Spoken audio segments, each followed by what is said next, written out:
Hello ladies and gentlemen, and welcome to Building with Vaos.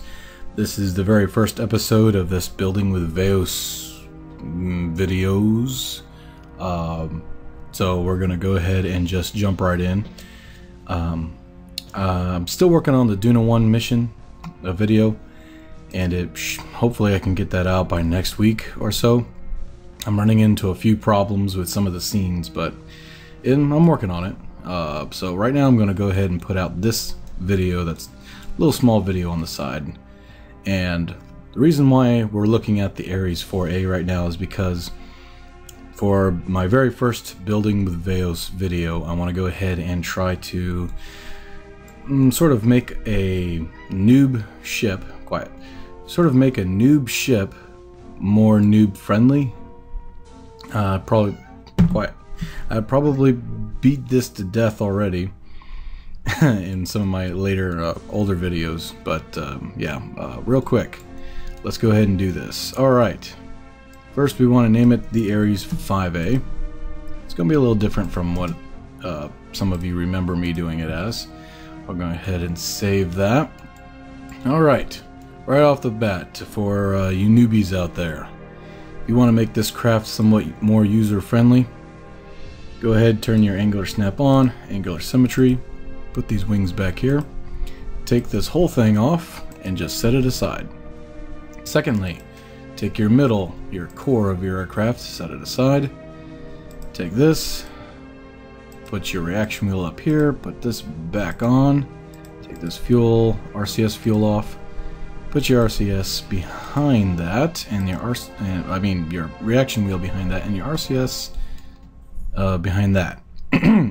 Now take this middle core section and throw it away. Oh no, what happened to all the fuel? No, we're not going to need it.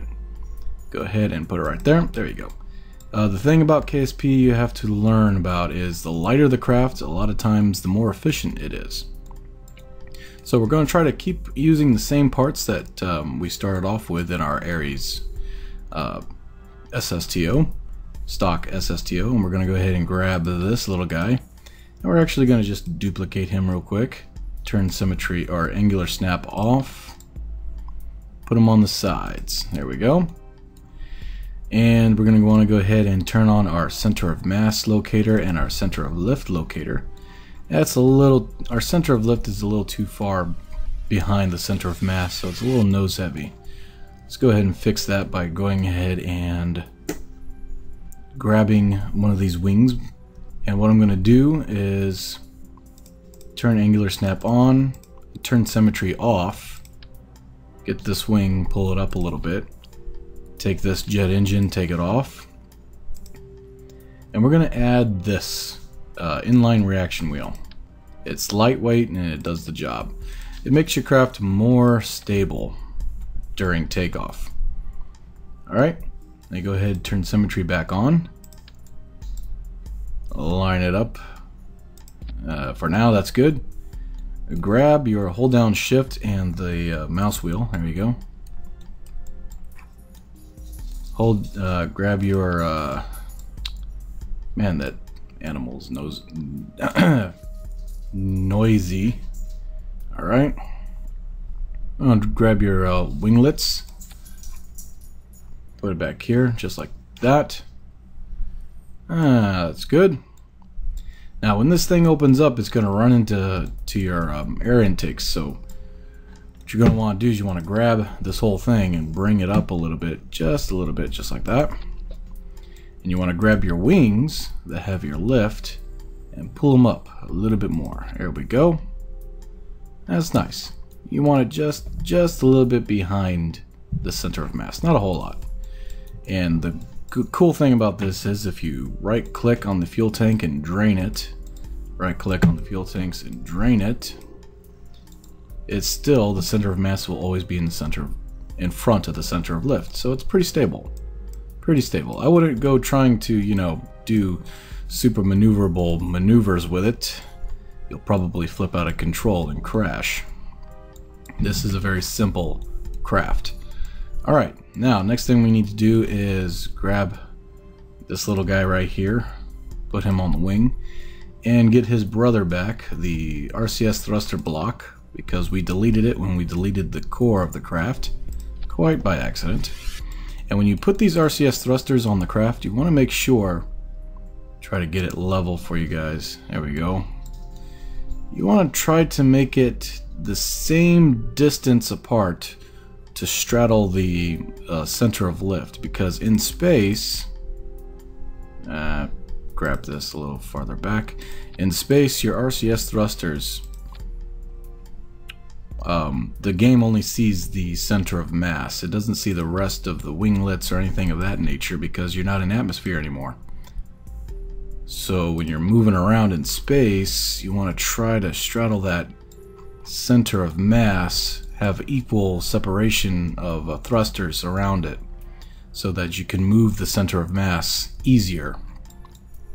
Alright, that looks a little better. I think we are good to go.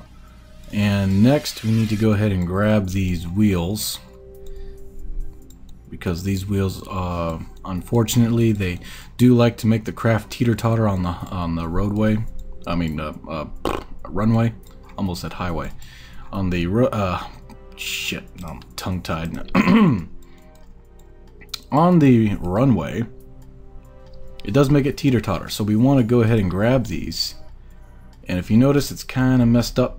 That's okay. Just go ahead and go to your utility category and grab your small gear bay. Make sure your semi-angular snap is off. There we go. So you make it wide, it's a lot easier to control. Now unfortunately, you see the air intakes, they're real close, really uncomfortably blah blah, frighteningly close to the ground. So we're going to grab these, turn your angular snap on, and bring these back up just a little bit on the sides. There we go. Off the ground just a little bit. Now it looks kind of weird, and you can play around with the air intakes. It doesn't matter where they're doesn't really matter where they're situated, as long as they're not, like, you know, flipped around backwards. That'd be bad. I'm gonna go ahead and put them just like this. There we go. That looks nice. Ah, lovely. Very nice. Now, if you noticed that when we were playing around with the air intakes and the wheels, our center of mass went further back.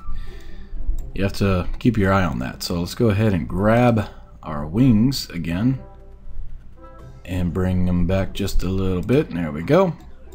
Very nice. Grab our winglets. Bring them back just a little bit. There we go. Kind of a flying wing design going on there, but it'll work. Alright, now, here comes the tricky part. So pay attention. Go to your action groups. Go to your lights and click both of those so you can deselect them. Go back to your underneath the carriage. Click that light of the back gears, blah blah blah, and toggle the light. There we go. Now the reason why I don't toggle the front light is because if you look, the light is actually facing backwards, so it doesn't really make a point to have it on. Now let's go ahead, and unfortunately we do not have an abort system. The poor Kerbal inside will just have to fly it right and pray that nothing bad happens. Go to your custom one. This is your number keys, and if you put an action group on them, when you hit it, an action happens. Click. Very good.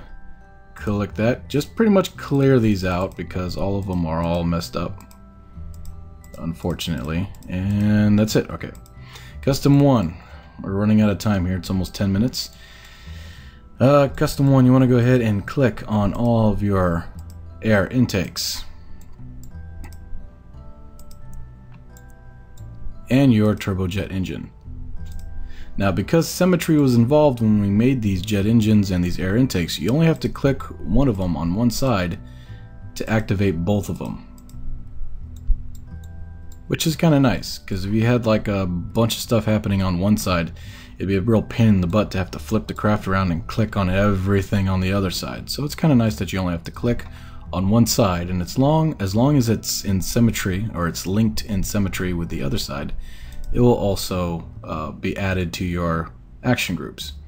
Number 2, we're going to go ahead, and this is a little bit more advanced, so for you newbies, you don't have to use this if you don't want to, but for a little bit more advanced, go ahead and turn off, we'll just turn these 2 bottom air intakes off. And I'll tell you why in just a second. Or not turn them off, but give them a toggle switch. Number 3 is the rocket. Toggle that so we can turn it on and off. Number 4 will be our decoupling doohickey toggle. Very good. Now number 5 is okay. Nothing. Okay. Number 5, we're going to make number 5 our reaction wheel toggle. The reason why we're making it a reaction wheel toggle is because we have no way of energizing the batteries in this craft. So you will start to run out of power once the jet engines turn off, and once the rockets turn off, you'll start to run out of power. If you turn off all the reaction wheels inside of these cockpit and these other reaction wheels, you'll save energy, and you don't have to worry about, oh, how am I going to turn the spacecraft around? Use your RCS fuel. That's why it's there. There you go. Alright, I think we are ready to go. Hit save and pray and launch. Alright, here we are. Nice sunny day. Ready to go. Hit your spacebar. Click your little brake icon. There you go. Now if you've noticed, we've got all of them on when we hit our spacebar. So just hit number 3. Turns off your rocket engine. Now this is for the more advanced part. You don't have to do this if you don't want to.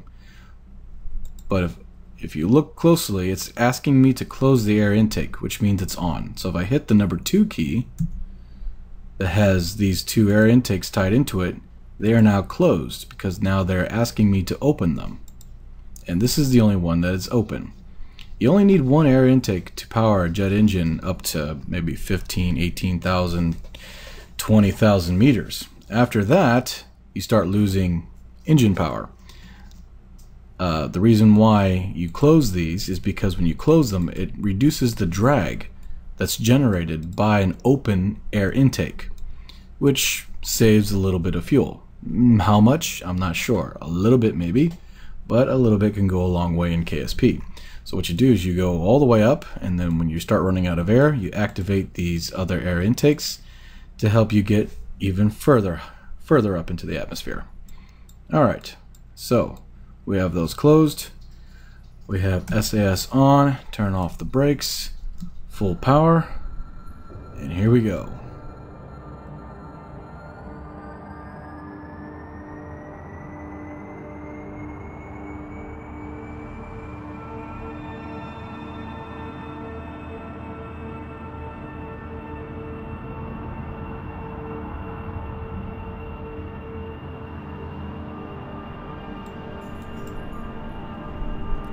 Now, right off the bat, what you want to do is you want to go straight up. What this will do is it will cut through the thicker part of the atmosphere very quickly, which saves fuel because of the fact that you don't have to mess with it. Once you get up and out of the thicker part of the atmosphere, which is about 12,000 meters, then you want to level down to about 25 degrees or so until you come up to the higher part of the atmosphere, about 20,000 meters. After that, you want to engage or open up your extra air intakes and level out to about 10 degrees.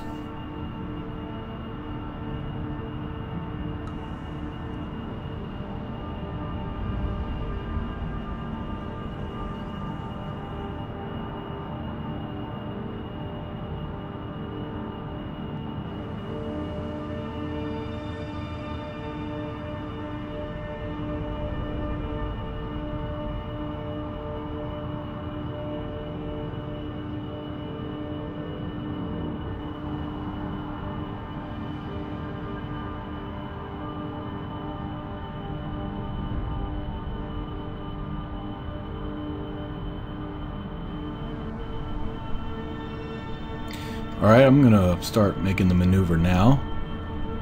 Make it just a little early. Whoa, careful now.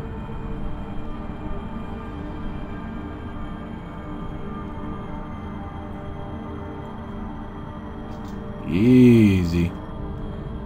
Ah!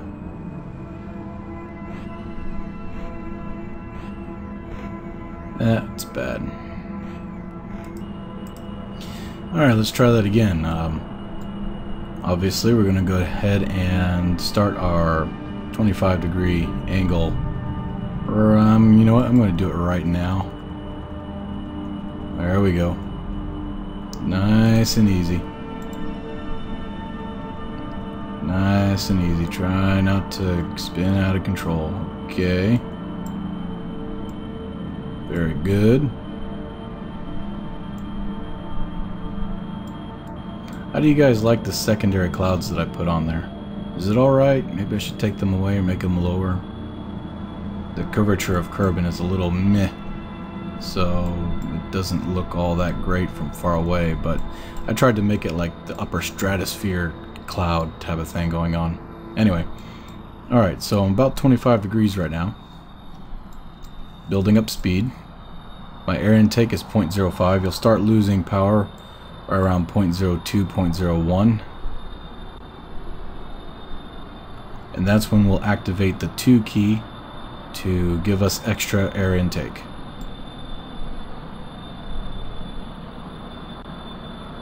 Coming up on 20,000 meters. Keep a close eye on that air intake.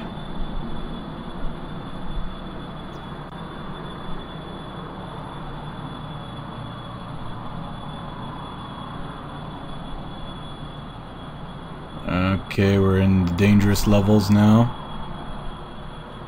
Keep your finger over the 2 key. And 20,000. Alright, activating extra air. You see it jump to 0, jump to 0.08 to 0.07. Let's go ahead and lower our prograde. Try to build up as much power, as much speed as possible right now. I'm gonna go ahead and toggle the throttle down just a little bit to about 2/3 power. When you toggle the throttle down, your engine uses less air. Therefore, you can have them both on at the same time. And of course, when you're higher up, you're pushing against a less amount of atmosphere. So you don't have to worry about falling out of the sky or anything like that. 1,400 meters per second. What's that, like Mach 4 or something? Almost Mach 5? I forget. Climbing up real nice and steady. Easy. Nice and easy.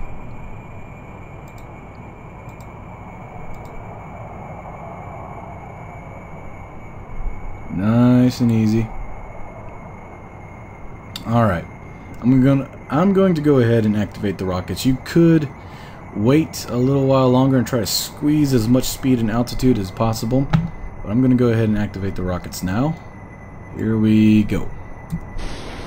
And I'm going to keep the jet engines on, turn the SAS on, and just point at a 45-degree angle. Keep my finger over the 1 key so I can shut down the jet engines when it completely runs out of power.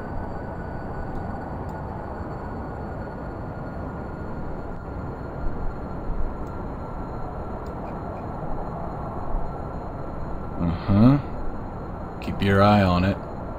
Those extra reaction wheels really help so you don't spin out of control too violently. Almost. I can sense it.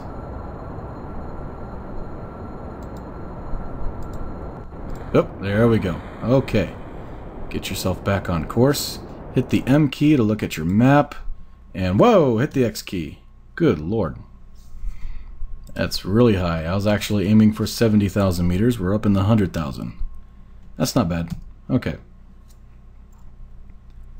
Go ahead and level out, turn your reaction wheels off, hit the 6 key, oh no, was it the 5 key that we put it on? Yes, disabled, disabled, and reaction wheel disabled. Good. So we'll keep the power that's in our batteries. Good, good, good. Let's go ahead and fast forward.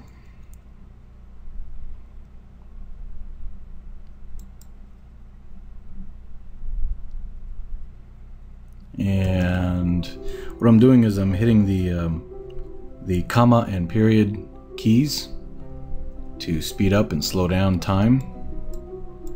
And that's good. Now I would make a maneuver node, but it's very simple to do. All you got to do is point your nose at your yellow prograde marker, like so. I'm going to use the reaction wheels real quick to make this a little better. And shift key, shift key, shift key, shift key. Try to keep ahead of your apoapsis. So slow down a little bit using your control key. Just keep ahead of your apoapsis. Control key, control key. There's your perigee, your other side of the orbit. Looks like we're using very little amount of thrust right now. Barely enough.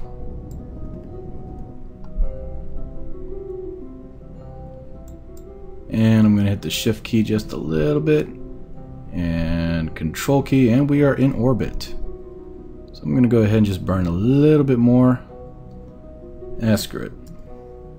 We're in orbit. Who cares? Alright, turn your reaction wheels off again. Whoops. Okay, off. There we go.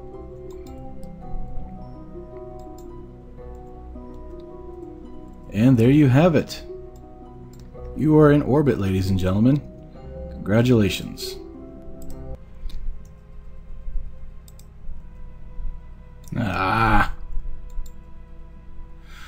Alright, well I guess you have to move those engines just a little farther back. Son of a gun. And apparently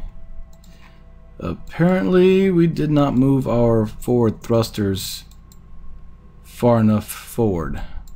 As you can see, it's a little wobbly.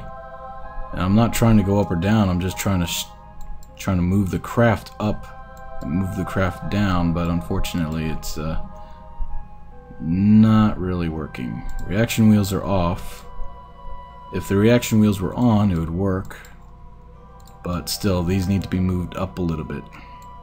Maybe a whole lot, I don't know. You'll have to play around with that. Alright, well, thank you so much for watching, and thank you so much for your support. I am Vaos, signing off.